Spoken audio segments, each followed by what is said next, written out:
Buenos días.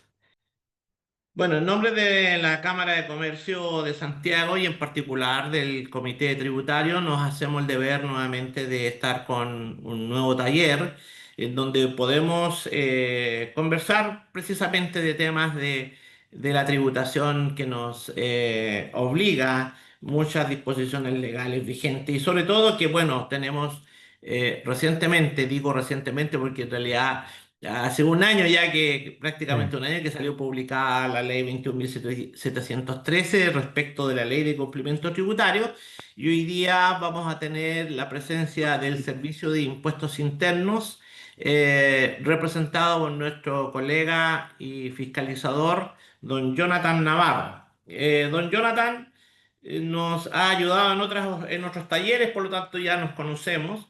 Él es fiscalizador tributario del Grupo de Control de Cumplimiento Tributario del Departamento número 2 de la Dirección de Grandes Contribuyentes. Es un colega muy activo, con amplios conocimientos, mucha experiencia, por lo tanto, él nos va a dar ciertos lineamientos generales de lo que es la Ley de Cumplimiento Tributario que fue publicado el año pasado con la ley número 21.713, ¿ya? Ahí vamos a ver varios tópicos y en particular eh, la entrada en vigencia de lo que significan las plataformas digitales del e-commerce respecto de los bienes, de la importación de bienes. Jonathan, bienvenido. Nos acompaña aquí, por supuesto, don Adolfo Sepúlveda, nuestro presidente del comité, y nuestro colega, miembro también del comité tributario, don Hernán Verdugo, para resolver cualquier duda y preguntas que ustedes puedan formular a través del chat. Muchas gracias. Bueno, y Jonathan, usted, bienvenido. ¿M? Muchas gracias, Mario, por la presentación. Bueno, que tengan todos muy buenos días. En primer lugar, agradezco la invitación de poder estar acá y compartir con ustedes respecto de esta charla, ¿cierto?, sobre la ley de cumplimiento de obligaciones tributarias, que debemos entenderla más que una reforma tributaria propiamente tal. No hay modificaciones de tasa ni hechos grabados, sino que esta ley está orientada específicamente al cumplimiento tributario y consecuentemente con ello establecer herramientas, fortalecer herramientas del Servicio de Impuestos Internos que vayan en directo beneficio del erario fiscal y también generar las herramientas para poder combatir la evasión, la informalidad y también el crimen organizado, entre otros. ¿Ya? Entonces, como bien mencionaba, la charla de hoy son lineamientos generales respecto a esta ley que ya está próxima a cumplir un año desde su publicación. Entonces, hemos tenido varias entradas en vigencia respecto de distintas modificaciones y una de las más esperadas y que tal vez generó algún tipo de incertidumbre entre los consumidores y también dentro del mismo mundo tributario respecto de su operatividad, que es el IVA a las compras de mercaderías a través de plataformas digitales alojadas en el extranjero. Ya entonces vamos a hacer una pequeña revisión respecto de algunos aspectos más importantes que puedan ser de interés para las personas que nos estén mirando a través de esta transmisión. Y lo importante dentro de esta charla para tener una buena dinámica es que si tienen alguna duda o consulta, algo que sea de su interés que quieran profundizar, pueden expresar sus preguntas a través del chat. Así que con gusto también se va a dar un espacio para poder responder todas aquellas consultas que puedan tener las personas que nos estén mirando en estos momentos. Así que para comenzar, bueno, mencionar que la aprobación de la Ley de Cumplimiento Tributario de Obligaciones Tributarias es una herramienta adicional para el Servicio de Impuestos Internos, pues viene a fortalecer el trabajo para enfrentar la evasión y la ilusión tributaria, la informalidad y el crimen organizado. Por ello les mencionaba de que no es una reforma propiamente tal, no tenemos grandes modificaciones a nivel de la Ley de la Renta o a través de algún otro tipo de impuestos, sino que más bien se viene a perfeccionar la norma tributaria en algunos casos y en otros también a establecer herramientas adicionales para que el servicio pueda cumplir su labor. Eh, Esta ley de fortalecimiento de obligaciones tributarias fue aprobada por el Congreso Nacional el 25 de septiembre del año 2024 y a través de esta presentación vamos a ver algunos aspectos de relevancia que consideramos importantes destacar. Dentro de ello está la modernización de la administración tributaria aduanera y de tribunales tributarios y aduaneros, que no es una norma que solo afecte al Servicio de Impuestos Internos, sino que también hay otras instituciones que también experimentaron modificaciones respecto de sus atribuciones o la forma en cual desarrollan su labor, que son aduanas y los tribunales tributarios y aduaneros. También se perfecciona la norma respecto de los combates a la evasión y la elusión, combate también a la informalidad y también se establecen normas transitorias para regular el cumplimiento de obligaciones tributarias. Y uno de los puntos de interés para nuestro servicio es esta nueva facultad de multijurisdicción. ¿Qué quiere decir la multijurisdicción? Hay una norma que se incorpora en el artículo sexto, letra B, donde están las atribuciones de los directores regionales. Se establece un nuevo numeral que es el numeral 11 que permite que se puedan llevar adelante procedimientos de fiscalización y revisiones de otro tipo respecto de contribuyentes con domicilio en cualquier territorio jurisdiccional del país. Entonces, ¿qué teníamos antes de esta norma? Que solo los funcionarios de un determinado dirección regional eran competentes respecto de su territorio para conocer y realizar distintas actuaciones en materia tributaria. Sin embargo, con esta nueva herramienta que se le da al Servicio de Impuestos Internos, vamos a tener ahora fiscalizaciones que, por ejemplo, podemos tener en un contribuyente que sea de la región metropolitana y que pueda ser revisado en, por ejemplo, en Temuco. ¿Ya? Entonces, esto es lo que se establece mediante la jurisdicción y la multijurisdicción, perdón, donde un funcionario que en principio no era naturalmente competente para conocer respecto de una determinada materia tributaria, ahora sí lo va a poder ser mediante esta nueva herramienta que tiene el servicio, que es la multijurisdicción. Para todos los efectos se entiende que este contribuyente, por ejemplo, que está en la región metropolitana, va a seguir presentando sus recursos y sus actuaciones dentro de la misma región metropolitana, pero el funcionario actuante va a ser un funcionario de otra dirección regional. Esta nueva herramienta de fiscalización tiene una fecha de vigencia diferida, ya comenzó a regir durante el año 2025, a contar del 1 de enero de este año en la región metropolitana, en Valparaíso y Concepción, y entra plenamente en vigencia el 1 de enero del 2026, donde se va a abarcar el resto del territorio nacional. También hay normas especiales respecto de los grupos empresariales. Todo grupo empresarial debe designar un apoderado, el cual va a mantener las comunicaciones y coordinación con el Servicio de Impuestos Internos en el marco de la implementación de medidas de colaboración. También se establece un nuevo procedimiento unificado de fiscalización a grupos empresariales. Entonces, en este caso, si tenemos un grupo empresarial que consta mediante distintos contribuyentes que están en distintos territorios jurisdiccionales, si el Servicio de Impuestos Internos requiere hacer una revisión a nivel de grupo empresarial, lo va a poder hacer en base a esta nueva facultad de realizar un procedimiento de fiscalización de carácter unificado. Entonces, de cierta forma se eliminan las barreras respecto de la competencia que tenían los funcionarios para conocer de determinados contribuyentes que podían estar en territorios jurisdiccionales distintos a los de su dirección regional o de la dirección de grandes contribuyentes en la cual yo me desempeño.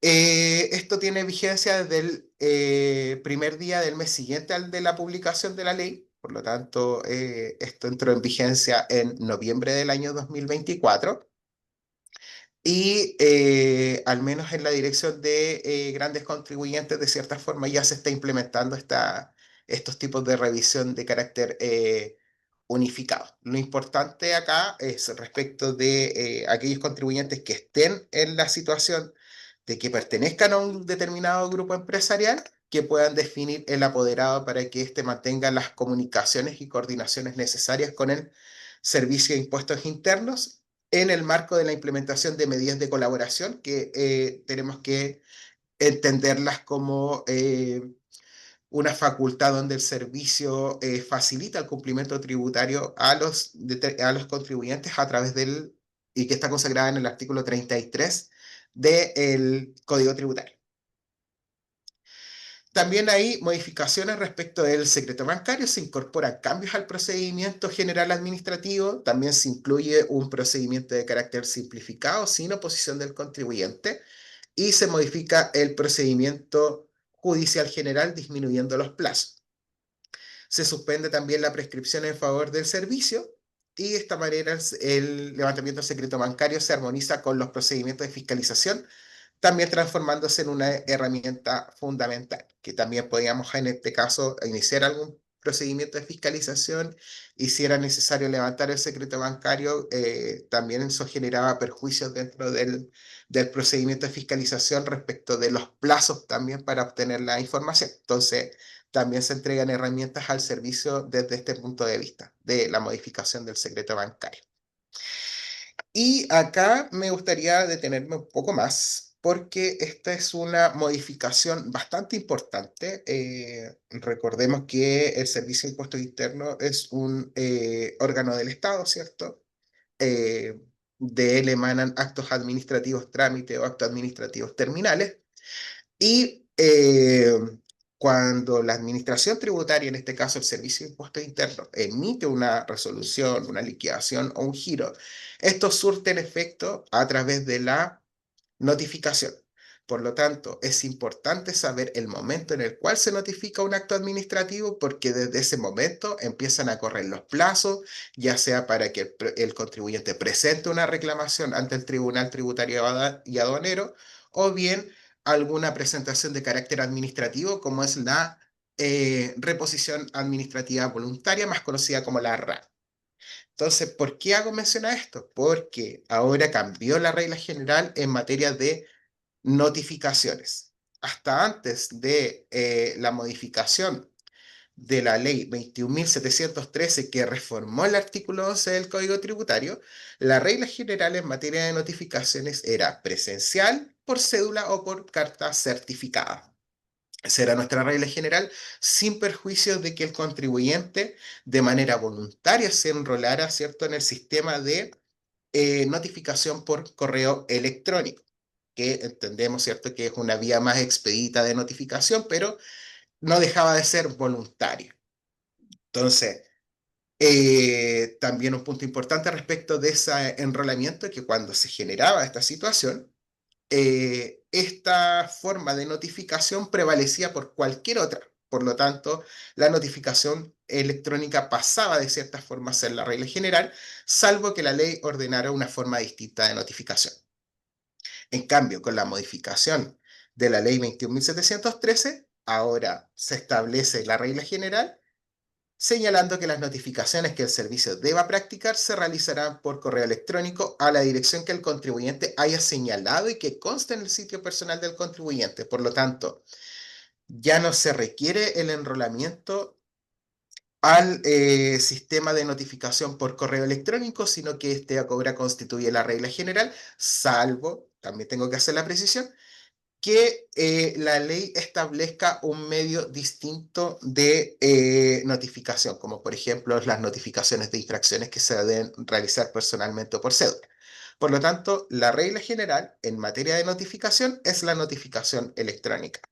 Y acá quiero hacer hincapié en que los contribuyentes que nos puedan estar viendo a través de esta transmisión revisen su correo electrónico, aquellos que hayan informado al servicio ya sea para iniciar actividades o que lo hayan informado para recibir sus notificaciones por correo electrónico previamente, porque esta es la forma en que el servicio se comunica con eh, determinados contribuyentes. Por lo tanto, eh, mientras el contribuyente tenga conocimiento respecto de las actuaciones que realiza el servicio, también les sirve como defensa en el caso que no estén de acuerdo con la administración tributaria, como les mencionaba, para que puedan ejercer todas las acciones y recursos que consideren pertinentes en el caso que así corresponda. De ahí la importancia de mantener esta casilla de correo electrónico actualizada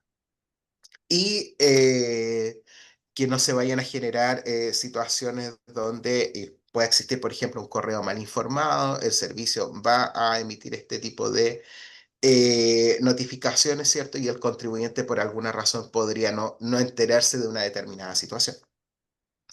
Si bien con esta modificación y esta revolución, por así decirlo, de pasar al papel o a las actuaciones que son presenciales a vías digitales, como en este caso la notificación electrónica, también nace un derecho para los contribuyentes que están en el artículo, o sea, en el numeral 20 del artículo 8 bis del Código Tributario, que como bien sabemos es el catálogo de derechos que tienen los contribuyentes en materia tributaria. Entonces, en este numeral 20 se establece que el servicio debe mantener en sus dependencias instalaciones que permitan a las personas comparecer a las actuaciones de forma remota y el aporte de documentos de forma digital o física y deberá facilitar el cumplimiento de forma electrónica para los contribuyentes indicados. Entonces, si bien existe esta obligación o esta carga de mantener un correo electrónico informado correctamente para las notificaciones, también nace un derecho para el contribuyente y se les facilita su cumplimiento a través de este numeral 20 del artículo 8 bis, donde acá la carga es para el servicio de mantener eh, en sus dependencias instalaciones para que los contribuyentes puedan cumplir con sus obligaciones tributarias de carácter electrónico. Y esto comenzó a regir el 1 de mayo del 2025. Por lo tanto, desde esa fecha en adelante ya tenemos notificaciones por regla general mediante notificación electrónica. Sin perjuicio de ello, también el artículo 11 señala algunas situaciones donde los contribuyentes se pueden eximir de que se les realice esta notificación por correo electrónico, pero acá en este caso es el contribuyente el que tendría que informar al servicio por qué solicita eximirse de ser notificados por esta forma. Dentro de ellos, por ejemplo, si están ubicados en localidades de nula o baja conectividad, podría ser un argumento que utilizaran los contribuyentes para eh, eximirse de ser notificados por correo electrónico y ahí necesariamente se recurre a la regla subsidiaria que es la notificación presencial por cédula o por carta certificada.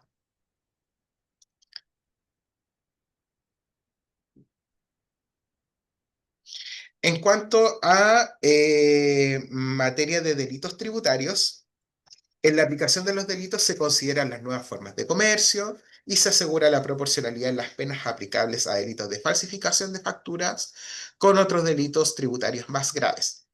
Además, moderniza la norma incorporando delitos cometidos a través de plataformas virtuales o de facturación electrónica.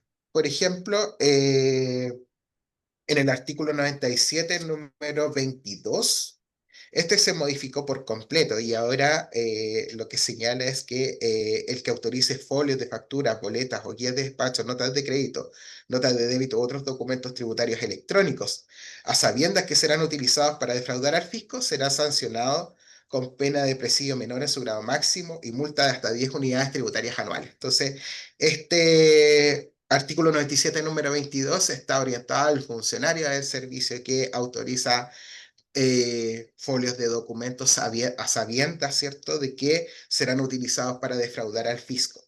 Entonces, antiguamente se hablaba de timbraje, se hablaba de falsificación de cuños, ahora se modificó la norma para actualizarla conforme a los tiempos actuales.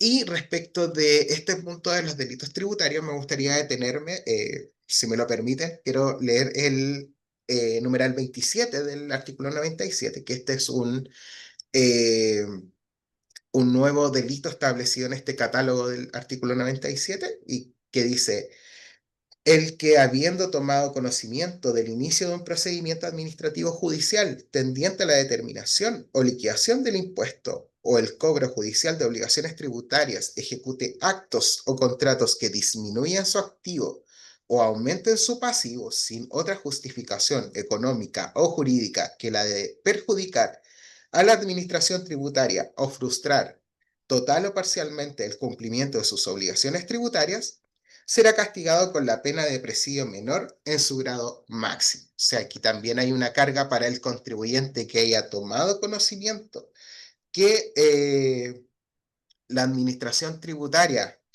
ha iniciado un procedimiento tendiente a determinar un impuesto. Se establece una sanción que es una sanción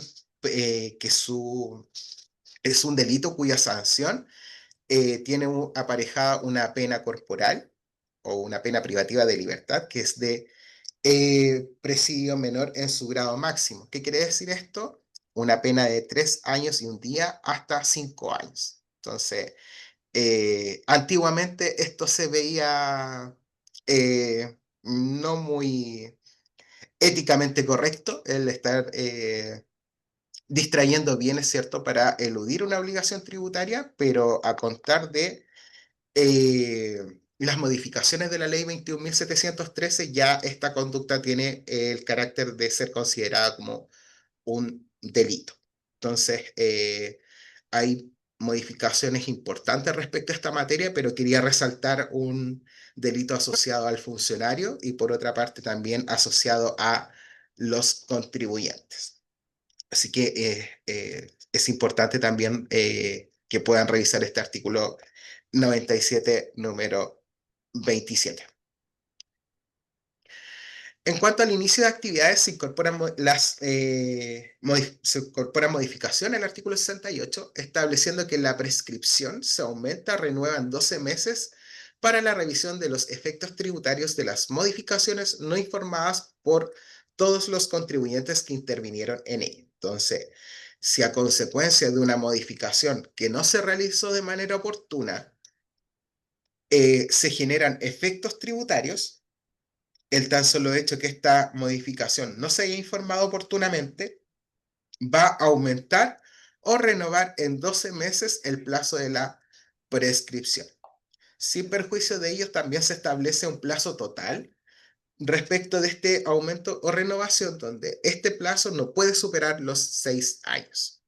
También se incorpora una facultad para que el servicio de oficio pueda actuar a través de la actualización de la información del contribuyente cuando obtiene la información desde fuentes públicas o se desprenda de antecedentes presentados por el contribuyente. Sabemos que una actuación del servicio de oficio significa de que no requiere, ¿cierto?, la voluntad del contribuyente, sino que lo puede hacer el servicio a su arbitrio. También se incorpora la obligación de requerir inicio de actividades ante el servicio a quienes actúan con las siguientes entidades: órganos de la Administración del Estado, gobiernos regionales y municipalidades, los administradores, operadores o proveedores de medios de pago electrónico y los operadores de plataformas digitales de intermediación que permitan operaciones entre terceros para la adquisición de bienes y servicios. Y esta modificación ha tenido bastantes inconvenientes para ser implementada, porque, como bien dice en la presentación, la vigencia es a 6 meses desde la publicación de la ley. La ley se publicó en octubre del año pasado. Sin embargo, se había ido aplazando esta obligación de requerir el inicio de actividades respecto de estas entidades que había mencionado, inicialmente al 1 de octubre del 2025, pero también el servicio recogió, ¿cierto?, las inquietudes que tenían algunos gremios, ¿cierto?, y algunas de estas entidades que aparecen acá mencionadas, y nuevamente se postergó el inicio de esta obligación para el 2 de enero del 2026. Entonces, todavía esta norma está en o esta obligación está en implementación, y esperemos que en enero del año 2026 se pueda llevar a cabo. Respecto al término de giro, se incorpora un nuevo procedimiento abreviado de término de giro para las empresas ProPyme. Estas son las que se encuentran en el artículo 14D de la Ley de la Renta. Y en estos plazos, en estos casos, donde nos encontremos con contribuyentes que estén dentro de este régimen tributario, eh, habrá un plazo para girar de un mes respecto del impuesto de término de giro, pero se pueden revisar este procedimiento abreviado de forma posterior. También se incorporan nuevos supuestos para la aplicación de la presunción legal de término de giro, rebajando desde 36 o más periodos tributarios sin operaciones a 6 o más, lo que debe ser declarado por el servicio mediante resolución. Acá no es que el servicio de oficio vaya a establecer el término de giro si tenemos un contribuyente que no tiene operaciones en 6 periodos tributarios o más, sino que va a haber un aviso por parte del servicio que está este contribuyente en la categoría de ser considerado como un contribuyente que ha terminado su giro, pero sin embargo va a mediar la voluntad del contribuyente en estos casos donde es un plazo inferior. En materia de delitos tributarios también se incorpora la figura del denunciante anónimo. ¿Qué quiere decir esto? Tenemos dos nuevos artículos que están en el artículo 100 quater y 100 quinquies que crean la figura del denunciante anónimo que permite a las personas naturales denunciar de forma anónima antecedentes que colaboren con investigaciones de hechos constitutivos de delitos tributarios, aportando antecedentes que tienen que tener la característica de ser sustanciales, precisos, veraces, comprobables y también desconocidos para el servicio, para la detección, constatación o acreditación de estos o la participación de él o de los responsables de dichos delitos. ¿Cuál es la finalidad o el incentivo para que se generen estas denuncias de carácter anónimo? El denunciante anónimo tendrá el derecho a recibir una retribución del 10% de la multa que se aplique como consecuencia de la investigación y procedimientos en los cuales colaboró. Para ello, el impuesto defraudado tiene que ser superior a 100 unidades tributarias anuales. Entonces, este denunciante anónimo tiene un incentivo que es el 10% de la multa que se aplique como consecuencia de la investigación. Sin embargo, esta retribución también tiene una letra chica, y que la multa, en este caso, cuando termine este procedimiento, la multa tiene que estar pagada. ¿Ya? Pero se establece esta forma de poder incentivar la denuncia anónima cuando existen antecedentes que puedan dar a entender de que está el servicio en presencia de hechos constitutivos de delitos tributarios. También es importante destacar que en la presentación no se menciona, pero que el denunciante anónimo no debe haber sido partícipe de este ilícito. ¿Ya? O sea, es una de las características que tiene que tener este denunciante anónimo. En cuanto a la trazabilidad en el comercio de bienes, se establece que en el sistema de trazabilidad del artículo 60 quinquias, que el Servicio de Impuestos Internos podrá definir qué contribuyentes deberán implementar sistemas de trazabilidad. Además, el servicio estará facultado para implementar sistemas de trazabilidad sobre cualquier tipo de bien con el costo fiscal a cargo del Estado. Bueno, como sabemos, ya existe un sistema de trazabilidad que es el que se establece a la venta de cigarrillos, pero mediante esta modificación del 60 quinquies se establece que el servicio está facultado para implementar este sistema de trazabilidad sobre cualquier tipo de bien. Un tema muy bullado, ¿cierto? Que generó bastante ruido entre los contribuyentes y la ciudadanía en general, que es la información sobre las transferencias. Como muy bien sabemos, ¿cierto? Las entidades financieras deberán informar semestralmente al servicio la cantidad de abonos de personas distintas que sobrepasen los 50 en un mes o 100 en 6 meses, y el primer reporte deberá efectuarse dentro de la información del segundo semestre del año 2024. Es importante destacar respecto a este punto que esta información sobre las 50 transferencias de personas distintas o las 100 transferencias en un periodo de 6 meses constituye una mera herramienta de fiscalización. ¿Ya?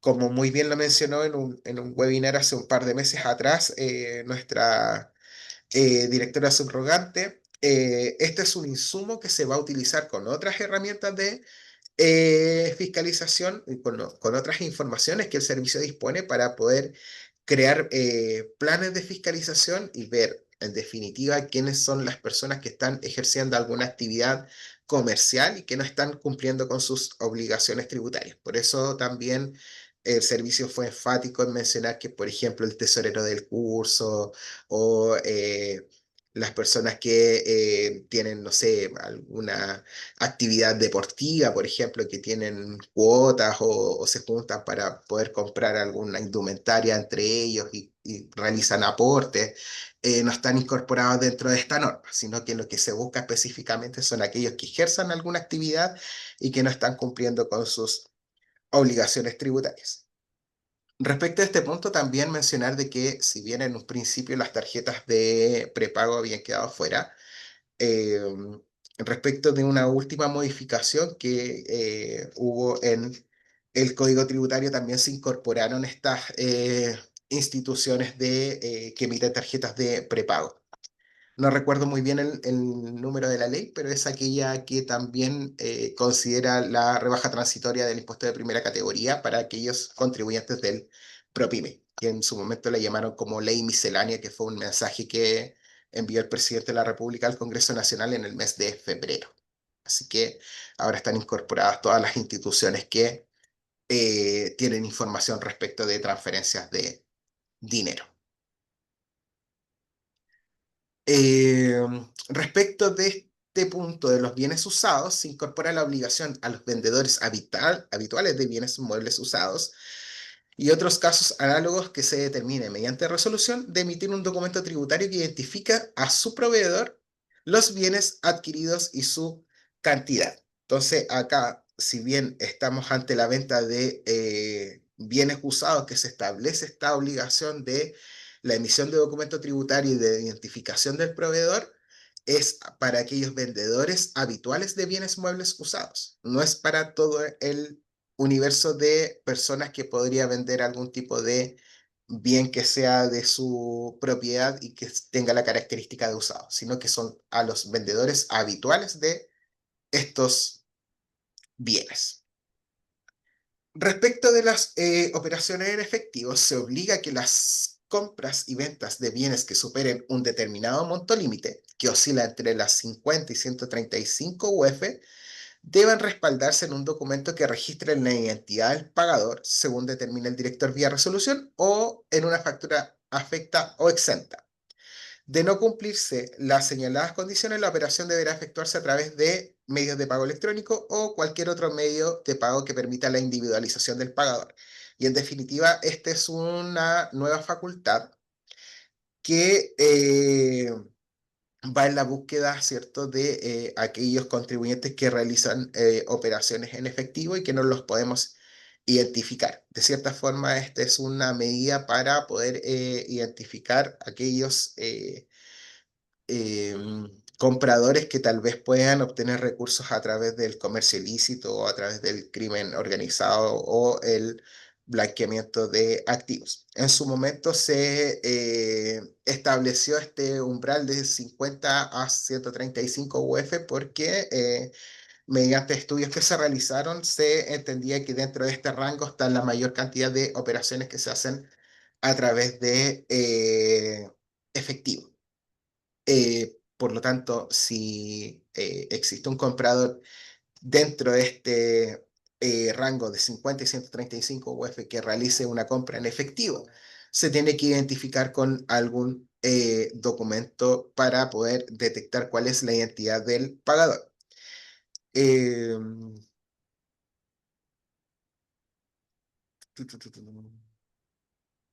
De no cumplirse con las señaladas condiciones, bueno, la operación deberá efectuarse a través de medio de pago electrónico o cualquier otro medio de pago que permita la individualización del pagador. Por lo tanto, si se individualiza el pagador a través de, por ejemplo, su tarjeta de crédito, no está la obligación de generarse esta obligación de identificar al pagador porque obviamente se identifica a través del medio de pago electrónico.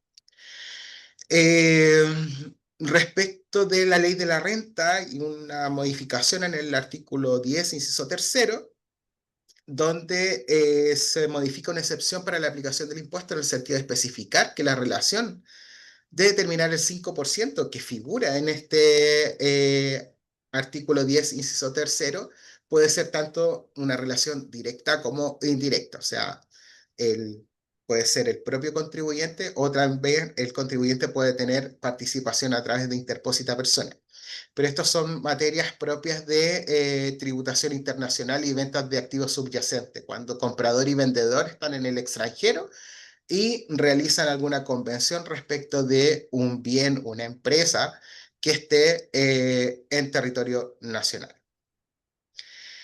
También hay modificaciones respecto a materias de precio de transferencia. Dentro de ello, me gustaría destacar que la ley otorga mayores atribuciones para impugnar los precios, valores y rentabilidades declarados por los contribuyentes en operaciones entre partes relacionadas en el extranjero. Y como segundo punto, también me gustaría destacar que existe reconocimiento expreso del principio de plena competencia. Aquí aparece como operaciones efectuadas a precios, valores o rentabilidades normales de mercado, pero yo lo entiendo o me gusta explicarlo más diciendo de que aquellas operaciones que se realizan en las mismas características o en las mismas circunstancias con terceros, debiesen ser las mismas características y las mismas circunstancias que se realicen entre personas relacionadas.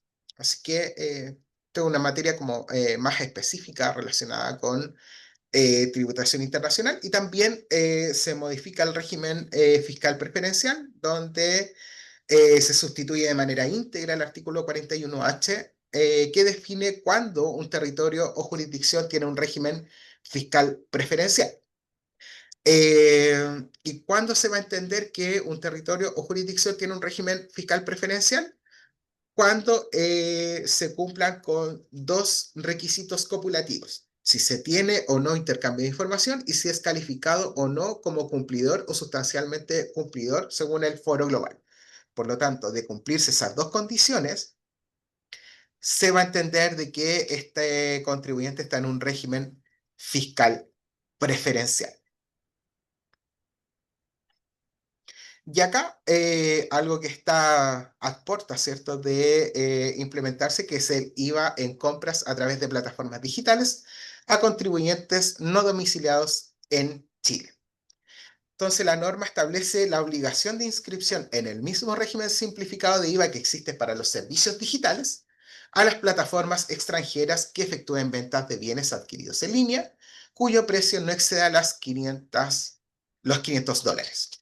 Estas plataformas deberán recargar, declarar y enterar en arcas fiscales el IVA de estas operaciones y asimismo se establece la eliminación de la exención de IVA de $41 en la importación de bienes de menos de $500 en que el IVA se retenga por plataformas extranjeras. La exención de aranceles aduaneros se aumenta a $500. Entonces, por lo tanto, acá tenemos una exención de aranceles aduaneros hasta $500, pero se elimina la exención del IVA respecto de importaciones inferiores a $41. Entonces, ¿qué es lo que quiere o qué es lo que se estableció con esta norma? Es que las plataformas digitales donde se adquieren bienes que están en el extranjero, operen como, en este caso, como vendedores y sean ellos los que retengan y declaren y enteren en arcas fiscales el IVA respecto de estas operaciones. Entonces, ¿por qué se establece este límite de $500? más que nada para que puedan acceder a un sistema simplificado respecto del ingreso de mercaderías al país, porque de acceder a este régimen simplificado se van a mejorar los tiempos de entrega respecto de estos bienes que se adquieren en el extranjero, porque si se establece esta exención en la importación de hasta $500, pero a su vez el intermediario que realiza esta operación con el cliente que se encuentra en Chile, al tener los impuestos pagados, la vía va a ser más expedita para que puedan ingresar estos bienes. ¿Qué pasa con aquellos bienes que superan los $500? Bueno, esos van a entrar por el sistema tradicional. Entonces se establece este umbral de hasta $500 para que el ingreso sea más expedito, porque en definitiva los impuestos van a estar declarados y pagados asociados a estas operaciones. Respecto a este punto, recordar que la vigencia es 12 meses después de la publicación de la ley. La ley se publicó el 24 de octubre del año 2024, por lo tanto, esta norma comienza a regir el 25 de octubre de este año. Así que esta semana ya comienza a regir de manera plena esta nueva obligación para estos contribuyentes que están alojados en el extranjero, y respecto de contribuyentes que realicen compras a través de plataformas digitales a contribuyentes no domiciliados en Chile.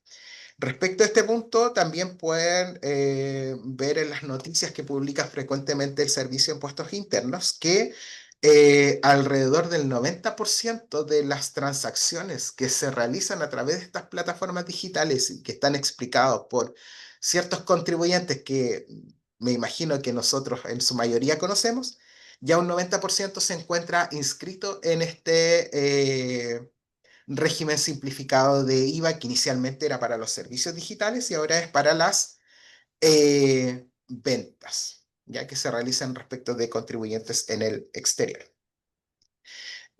¿Dónde podemos encontrar más información respecto de la ley de cumplimiento de obligaciones tributarias? En la página del Servicio de Impuestos Internos, en la sección Ayuda, se encontrarán distintas opciones de orientaciones como preguntas frecuentes, videos, guías y otros. También en la página de www.sieduca.cl y en el portal educativo del Servicio de Impuestos Internos. Esa ha sido mi presentación respecto de la ley de cumplimiento de obligaciones tributarias y quedo abierto a cualquier duda o consulta que hayan manifestado nuestros asistentes. Ya, ¿Vale? muchas gracias, Jonathan. Excelente presentación y excelente resumen de todo lo que ha significado, bueno, esta ley de cumplimiento de las obligaciones tributarias. Ya lleva un año de vigencia y en algunos casos en particular tienen que esperar. Y ya observamos la última nota que tú manifestaste, lo relativo a lo que es la compra de bienes a través de plataformas digitales por compras menores. Desde luego, ahí comienza a operar este sábado. ¿Ya? Eh, Vamos a revisar algunas preguntas. Dice, Tirso, dice, ¿por qué? Aquí está, a ver. ¿Por qué cuando los contribuyentes quieren cumplir la verificación de actividad se transforma en un trámite eterno con requerimientos insólitos que quedan a juicio del fiscalizador? Esta es una pregunta bastante buena porque en la práctica ya han existido algunos reclamos a través de la columna del director del Mercurio y otros de ciertos contribuyentes que han estado reclamando de que existe un excesivo celo por parte del Servicio de Impuestos Internos, en donde obviamente decía, me recuerdo la columna que decía, no es posible que me exija, por ejemplo, una bodega cuando yo voy a operar con criptomonedas, por ejemplo. ¿Eh? Entonces, es como una norma que yo creo que hay que ir revisando. Jonathan, no sé qué experiencia tiene Tú que estás en el servicio ahí, ¿qué cuentan los colegas que están recibiendo este tipo de trámites? Sí, acá solo me queda hablar a título personal, no a nombre de la Sí. institución. Quiero ser bastante claro respecto a ese punto. Eh, bueno, también entiendo la molestia que se puede generar respecto de los contribuyentes que solicitan este tipo de trámite, pero también creo que en este sentido la obligación es compartida. Por ejemplo, si a mí me dicen de que una persona va a desarrollar, por ejemplo, una actividad agrícola y tiene un domicilio virtual en Las Condes, como que no se explica mucho su actividad, como en una oficina virtual podría ejercer una actividad agrícola. Entonces, acá mi recomendación, e insisto que es a título personal y no a nombre de la institución, siempre ha facilitado mucho los trámites que los contribuyentes expliquen al servicio, o en este caso al fiscalizador, la actividad que vayan a desarrollar y respecto de documentación fundante donde el funcionario que no tiene la expertise respecto de los negocios, porque nuestra materia es la fiscalización de los impuestos internos, no necesariamente conocer todos los rubros. Entonces, gran parte de ese conocimiento o know-how que podemos tener nosotros como funcionarios proviene de los propios contribuyentes. Entonces, eh, a veces el fiscalizador, para tener la certeza respecto de una verificación de actividad o inclusive la autorización respecto de la emisión de documentos tributarios, está solicitando este tipo de antecedentes. Como les mencionaba, la misma modificación del artículo 97, número 22, hay una sanción bastante importante para el funcionario que autoriza, ¿cierto?, la emisión de documentos tributarios. Entonces, de cierta forma, se ha ido complejizando este tipo de trámites, de cierta manera, para todos. Por parte de los contribuyentes que requieren estas acreditaciones o verificaciones de actividad y también por parte de los funcionarios que tienen que, de cierta manera, resguardar su función y justificarla en los casos que correspondan. Desde mi perspectiva, creo que una buena presentación respecto de qué es lo que va a desarrollar el contribuyente, cuáles son las actividades y que de cierta manera lo puedan aportar con documentación fundante que tenga una cierta lógica, no deberían tener mayores inconvenientes. Además, recuerden que hay derechos que les asisten a los contribuyentes, por lo tanto pueden accionar dentro del mismo servicio o también a través de los tributarios y aduaneros. Y la verdad es que dentro de los pocos casos que he visto, cuando van al Tribunal Tributario y Aduanero, por ejemplo, las actuaciones son bastante rápidas y también cuando los contribuyentes presentan recursos de resguardo respecto de ciertas situaciones, el servicio, me atrevería a decir que en la mayoría de los casos responde dentro de los 5 días que establece la ley. Entonces, como primera recomendación, eso, tratar de explicar al funcionario eh, de la manera más detallada posible la actividad que quieren desarrollar con la documentación fundante, porque, como les mencionaba, no es, de cierta manera, no es nuestro negocio como conocer todos los rubros de los contribuyentes, por lo tanto, gran parte de esa retroalimentación la tenemos de parte de ustedes. Y en caso de que mediante la interacción con el funcionario no puedan llegar a un acuerdo o no se desarrolle esto de la vía más expedita, siempre está la posibilidad para los contribuyentes ascender a la jefatura o accionar para el resguardo de sus derechos. Pero Mario, vuelvo a reiterar, es solo una apreciación personal y trato de igual ponerme en la situación de los contribuyentes. Lamentablemente, en la labor que desempeño actualmente, no veo esto con tanta habitualidad como lo veía hace 2, 3 años atrás, pero esa es mi recomendación. Sí, perfecto, Jonathan, muchas gracias. Creo que la recomendación tuya va por ahí, ¿ah? Explicar bien el modelo de negocio, sobre todo que hoy día hay muchos negocios virtuales, entonces el modelo de negocio hay que explicarlo muy bien de tal manera que el funcionario lo entienda, ¿ya? Luego tenemos otra pregunta de María Soledad Espinosa que dice, ¿cabe la posibilidad de que los operadores extranjeros que son las plataformas, ¿cierto? eBay, Amazon, etcétera, cobren IVA doble? y no deberían cobrar el impuesto adicional. Esa es la afirmación de María Soledad y la consulta también si hay doble IVA en algún proceso. ¿Mm? O sea, entendiéndolo como la compra que uno realiza en el exterior, por cualquier importación uno tiene que pagar el impuesto al valor agregado al ingreso, independiente que en origen haya pagado el impuesto al valor agregado. Entonces, no sé si la pregunta va orientada como en ese sentido o no. Nosotros, por ejemplo, si exportamos, tenemos una franquicia que está orientada a los exportadores, ¿cierto? El no pago del impuesto al valor agregado. No sé si va orientado a ese sentido la pregunta o no, pero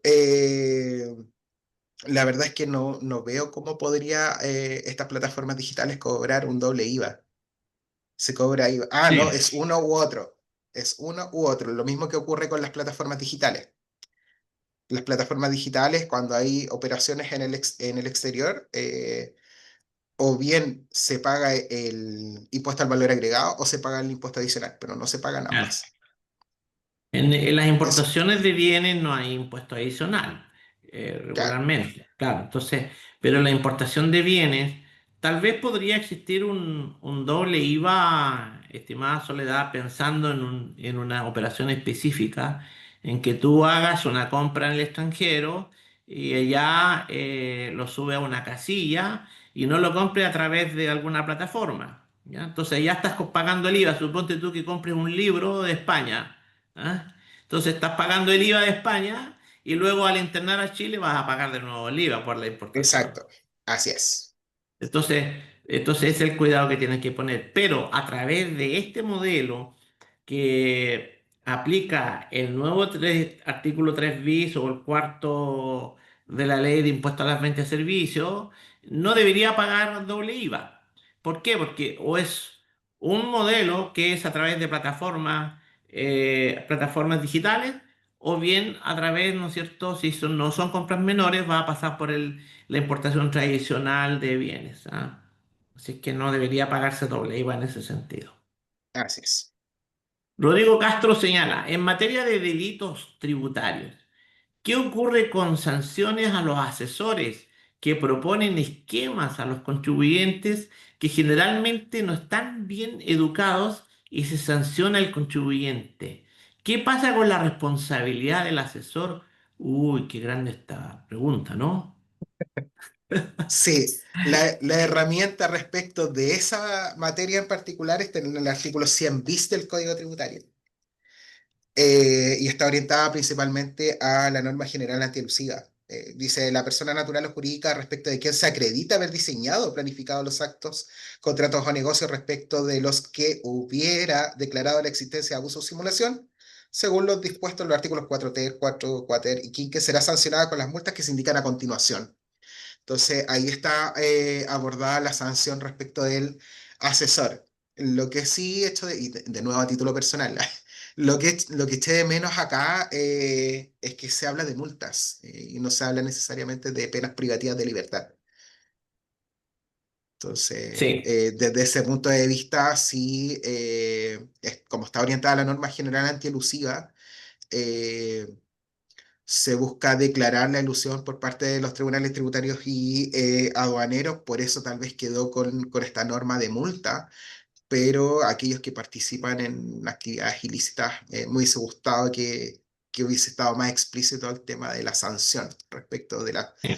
de la pena privativa de libertad. Sí. Lo cierto para Rodrigo es que en la práctica los impuestos que resulten adeudados producto de estos esquemas, el Servicio de Impuestos Internos se los va a cobrar al contribuyente, sin perjuicio de que al asesor se le vaya a cursar una multa, ¿no? Una sanción. ¿Ya? No sé si estará la respuesta ya, María Soledad. Dice, ¿se cobra impuesto adicional o IVA? ¿Y cómo se evita? ¿No? Yo pienso que María Soledad, obviamente, se debe estar refiriendo no a la compra de bienes, sino a ya la utilización de servicios, ¿no? Porque en materia de utilización de servicios, evidentemente ahí puede estar afecto a impuesto adicional, ¿ya? Una withholding tax, y en ese caso estaría exento de IVA. Y si no está afecto a impuesto adicional o withholding tax, en ese caso va a estar afecto a IVA. O sea, ese es el punto. O es uno o es otro, tal como lo dijo Jonathan. Sí, y en ese caso hay que verificar primero si es que existe algún convenio para evitar la doble tributación, después irnos a las normas del 59 y después de las normas del 59 nos vamos a las normas de IVA. Así que, por lo tanto, o paga IVA o paga impuesto adicional en el caso de los servicios, pero no se genera una doble tributación. Le recomiendo en ese caso revisar bien el artículo 59 y las exenciones del artículo 12 para en el caso de que si se está incurriendo en alguna situación donde hay un doble pago, verificarla a través de la revisión de estas normas y recuerden que como norma de nuestro derecho civil o derecho en general, eh, eh, no existe el enriquecimiento ilícito, ¿cierto? Por lo tanto, eso Ah, aplica para todos, inclusive para el fisco. Por lo tanto, si el fisco se ha enriquecido indebidamente, recuerden que tienen la herramienta del artículo 126 del Código Tributario para el solicitar la código devolución. tributario. Sí. Oye, Sí. sí, mira, Perdón. no sé, y Sí, hacer yo un alcance, Mario, pues. sí. Dale nomás, Hernán. Sí. No, no, yo creo que es importante porque siempre hay una confusión, ¿eh? Y es importante que uno dice o hay IVA o hay renta con respecto al impuesto adicional. O sea, dice, oye, si no hay ese adicional, eventualmente hay IVA. Yo creo que siempre hay que tener claro que puede inclusive ocurrir que no haya impuesto adicional y que no haya IVA, porque, por ejemplo, podríamos quedar el caso de que sea beneficio empresarial y por lo tanto tenemos Exacto. fuera de renta y posteriormente uno podría decir a IVA, no, pues hay que irse después a la territorialidad y ver la operación en concreto y también puede estar exento ahí. Entonces, yo creo que el postulado que es uno el otro, yo creo que no corresponde de repente porque puede evitar confusión. Yo creo que uno debería decir, puede haber uno, los dos, o inclusive ninguno de los dos. Yo creo que eso también es importante recordarlo y como tú dijiste, Jonathan, muy bien, que efectivamente hay que explorar, para decir de una forma más filosófica, cada uno de los convenios, ¿no es cierto? Porque no todos son iguales, hay ciertas similitudes, pero pone alguna cosita que puede hacer algún cambio. Así que comparto plenamente tu punto, Jonathan, con respecto a los convenios. ¿Ya? Como todas Sí. reglas, siempre hay excepciones. De todas maneras. Sí. Eso No, es y importante. ¿Ya? el problema de esta materia es que no es tan solo la regla interna, sino hay que ir a analizar si el servicio está prestado de algún país donde existe un convenio o bien no existe Exacto. convenio. Claro, Entonces, entonces eso es un se mundo. nos triplica el problema, ¿no? Claro, Claro. pero recuerden que nosotros tenemos sobre 35 convenios. Claro, entonces, es un Entonces, temazo. Y ¿ya? otro punto, yo también quería darle una segunda vuelta a un tema, solamente para evitar de repente confusiones, porque dijimos que en realidad el contribuyente tiene la obligación de mantener al día su registro, por ejemplo, de acciones, ¿cierto? Pero hoy día nos hemos encontrado que la operación renta de repente queda un poquito complicada. ¿En qué sentido? Te dice no procede la evolución porque a lo mejor tiene observada su declaración de impuestos, ¿cierto? ¿Y por qué está observada? Porque no coincide la nómina de accionista con respecto a lo que informó la declaración jurada versus ciclo y el contribuyente. Exacto. Y de repente nos encontramos situaciones que hay fuertes devoluciones o devoluciones que en realidad el contribuyente necesita, ¿no es cierto? Y nos llega una carta o en la página del servicio dice F51, que dice contribuyentes para efecto de una fiscalización aleatoria, y pasan meses y meses en donde no tenemos, por ejemplo, cuándo hacer esa revisión aleatoria, cuáles serán los procedimientos que hará el Servicio de Impuesto Interno, con qué grado de profundidad. Entonces se nos genera una situación y cuando uno se presenta al Servicio de Impuesto Interno, estoy contando, pues, estoy exagerando un poquitito, Jonathan, más que nada Sí, para que decir, y va al Servicio de Impuesto Interno y se encuentra que la nómina no la puede actualizar. ¿Por qué? Porque los accionistas son del año 86, voy a poner un ejemplo. Y ahí se generó, no sé, una venta, una transferencia de acciones y que al día de hoy ha tenido varios movimientos y que hoy día los accionistas vigentes no están aquí en el servicio y para buscar esa información no la encuentro por ningún lado porque son accionistas que inclusive a lo mejor están en el cielo, por decir algo. Entonces se nos genera esa disyuntiva. ¿Ya? Entonces es re complicado tratar de hablar de un F51 versus actualizar. Entonces se me contradice, se me complica harto ese sistema de evolución. Entonces no habría que a lo mejor simplificar un poquitito ese tema y si a eso le pongo un poquito de condimento y le digo, y sabes que en realidad esta es una sociedad anónima abierta, que cambian las acciones constantemente o tiene stock option en las compañías que están cambiando constantemente porque cambian socio o un trabajador que se premió con una stock option y además después aumentó su stock option. Entonces, cada vez va a haber movimiento. Entonces, es algo muy dinámico todo lo que estamos diciendo. Entonces, parece que si nos puede hacer una pequeña reflexión de ese pequeño análisis que acabo de decir. Disparé para todos lados, así que te disculpo primero que nada. Bueno, a ver, si lo puedo explicar con una frase que le voy a cambiar el sentido. Eh, no sé si han escuchado estas frases del que el que explica se complica. Yo Correcto. acá creo que acá es lo contrario. El que se explica no se complica. O sea, si estas situaciones se pueden plantear, y ya insisto con el tema de las presentaciones, no es lo mismo decir solicito que me liberen el saldo retenido en el formulario 22 a decir estimado director regional o presentarse mediante una petición administrativa o la presentación de algún recurso. Hernán, tú me habías mencionado respecto de una devolución retenida, pero recordemos que también tenemos derechos que asisten a los contribuyentes, y en particular el 8 bis número 3.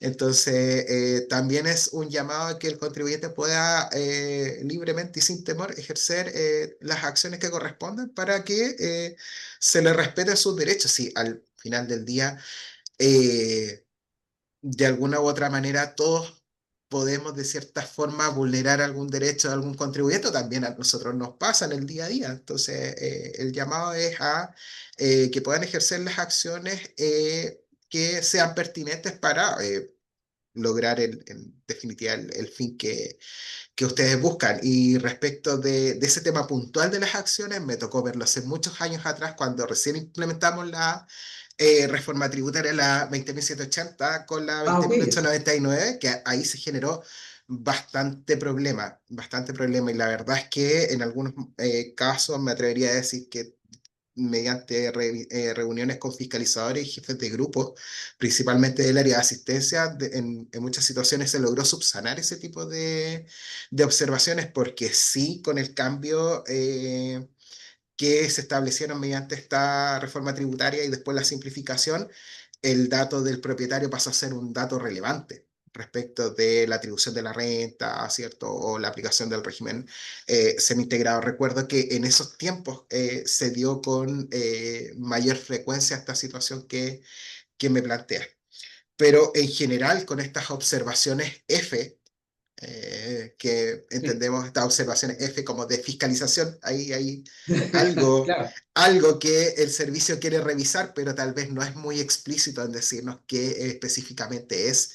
Yo les recomiendo el acercamiento ante el servicio, el acercamiento con el funcionario, o derechamente, si no reciben una explicación oportuna, ejercerla, conversar con el jefe del grupo o ejercer las acciones que correspondan. En lo particular, respecto de personas que uno conoce, asesores o contadores que se dedican a asesorar contribuyentes, por lo que he conversado con ellos, muchos compañeros de magíster o de diplomado, me han dicho que han tenido buena experiencia respecto de estos acercamientos, sobre todo con este tipo de observaciones. Así que, de nuevo, a título personal, les puedo dar esa recomendación. No, y le aceptamos, porque en realidad, efectivamente, como tú dices, cuando uno se acerca a explicar, realmente suele, porque es complicado de repente la historia y reconstituir un libro accionista, acciones que vienen del año de muchos años atrás, entonces se me genera puro efecto. Así que, como experiencia también, yo creo, como tú acabas de decir, acercarse al servicio en algún momento y explicarlo es muy favorable. Así es. Perfecto, perfecto. Estimados, Muy buen tema. Pero mira, ahí tenemos una última pregunta, estimado Jonathan. Pero aquí don Rodrigo Castro está preocupado por el tema de la sanción al contribuyente cuando está mal o realiza alguna mala planificación, ¿ya? Una planificación elusiva, imagino. Entonces dice, se sanciona al contribuyente también y al asesor sale con multa, pero el contribuyente se puede ir preso. Claro. O sea, ya, Claro, ya, pero pero El ahí, asesor paga pero la multa y el contribuyente va a Pero perseguir. pero ahí entendamos de que ya no estamos necesariamente en temas relacionados con elusión, sino que derechamente delito tributario, que no es lo mismo. No es lo mismo. Si hay un contribuyente que va y que, por ejemplo, el caso que es muy habitual y que el servicio lo está fiscalizando con un celo más allá de lo inclusive necesario que podrían decir algunos contribuyentes, que es el tema de las facturas falsas. Entonces, la incorporación de documentos tributarios de contribuyentes con situación tributaria irregular, eh, sí, eso podría generar una sanción de carácter delictiva que pueda tener penas privativas de libertad, pero ahí ya no estamos en una mera planificación, en un mero esquema. Necesariamente estamos ante una figura evasiva de impuestos donde hay una actuación maliciosa de por medio. Entonces, creo que en ese sentido escapamos un poco del concepto de asesoría o de una mera planificación o optimización de la carga tributaria. Aquí, derechamente, si lo estamos planteando desde el punto de vista de que pueden existir penas privativas de libertad, estamos hablando de delitos, de maquinaciones destinadas a derechamente defraudar al fisco. Entonces ya no estamos en una mera baja de carga tributaria, sino que necesariamente son actos que merecen algún tipo de reproche. Y para Exacto. cerrar este punto, recordar también que el contribuyente es el responsable de los datos que consignan sus declaraciones. Entonces, también hay una responsabilidad del contribuyente respecto del tipo de asesor que escoge. Eso. Efectivamente. Muy bien. No tengo más preguntas de los asistentes. No sé, estimado Hernán o estimado Adolfo, ¿tiene alguna No, creo que ha sido una consulta? exposición excelente y, No, gracias. como Excelente la siempre, presentación. Se por aclararon lo muchas tanto, cositas que... nuevamente agradecer a Jonathan una vez más. Ya, ya lo vamos a invitar nuevamente para que nos venga. Les Pero, agradezco mucho la pero, invitación. pero, Para mí es un agrado participar en este No, al tipo de contrario. instancias. al contrario. Y bueno, acá con tantas modificaciones y reformas, creo que todos vamos aprendiendo. Yo aprendo de ustedes con Exactamente. sus preguntas y ustedes con lo que yo les pueda entregar en este No, tipo de gracias, presentaciones. Jonathan. Sí, Jonathan, yo me quedo con un muy buen consejo. ¿Ah? Vamos a tener que revisar todos los correos electrónicos informados al servicio, pues la verdad es que podría llegar tal vez una notificación que no va a tener destino. Imagínate, Claro. muchas veces uno hace una inicio de actividad, etcétera, o asesorías, y pone un correo electrónico y después esa persona ya no está en la empresa, en fin. Yo creo que es súper importante hacer esa revisión. ¿Ah? De todas Así maneras. que, No, mal, sí. no, y el IVA de las plataformas yo creo que está muy candente, ¿ah?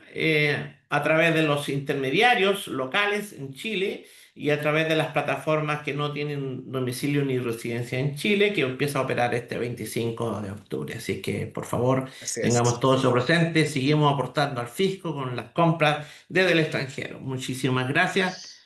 Nos vemos en una próxima webinar, estimado Adolfo. El próximo mes Sí, Muy bien. nos ya. vemos. Que estén Muchísimas muy gracias a bien. todos. Felicidades. Nos Chao. vemos. Chao, chao. Que estén muy bien. Chao, chao.